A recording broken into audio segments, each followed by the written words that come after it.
Yo, Bre, welcome back to my channel. Pasca Perang Dunia Kedua terjadi, banyak hal-hal menarik yang terjadi, seperti salah satunya yang dialami pada salah satu prajurit Jepang yang bernama Soichi Yokoi, yang bersembunyi di pedalaman hutan Guam selama 28 tahun lamanya. Nah, ceritanya tuh gini. Sehari setelah menyerang Pearl Harbor, Jepang menduduki Pulau Guam di Samudra Pasifik yang dikuasai oleh Amerika Serikat. Nah, si Amerika Serikat ini gak terima dan mereka ingin balas dendam terhadap Jepang. Mulailah mereka menyusun rencana dan akhirnya pada tahun 1944, Amerika Serikat mendatangi Guam untuk merebutnya kembali pada 10 Agustus. Nah, AS ini mulai mendominasi jalannya perang hingga membuat terdesaknya Jepang di Guam Utara. Setelah 2 dekade lebih perang berakhir, pada tanggal 24 Januari 1972, 2 orang pemburu di Guam menemukan seorang parubaya yang rentan di dekat air terjun Talvovo. Pria yang belakangan diketahui bernama Soichi Yokoi ini tidak lain adalah seorang tentara Jepang yang berpangkat kopral yang masih tersisa di hutan Guam dan sudah berusia 57 tahun. Yokoi adalah salah satu dari sekitar 5.000 prajurit Jepang yang menolak menyerah kepada sekutu setelah pertempuran di Guam.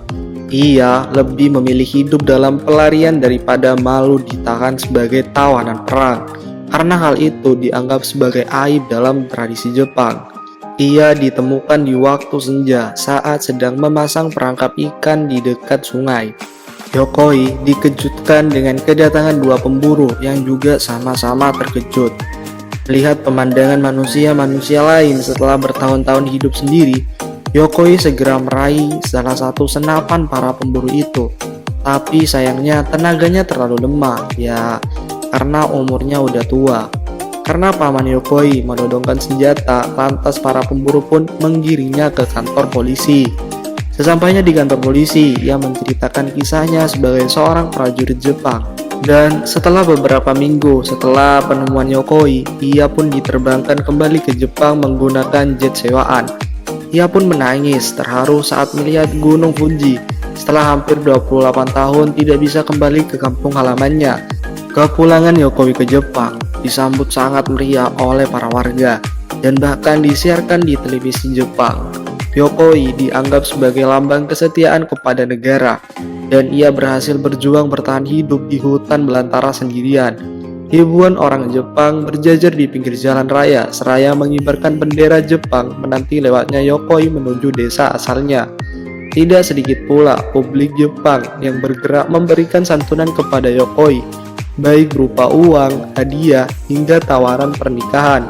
Di pemakaman keluarga, ia menangis melihat nisan bertuliskan namanya yang dianggap telah meninggal di Guam sejak 1944. Tak lepas itu, ia juga kaget ketika negaranya telah berubah pesat dibanding saat masa mudanya dahulu.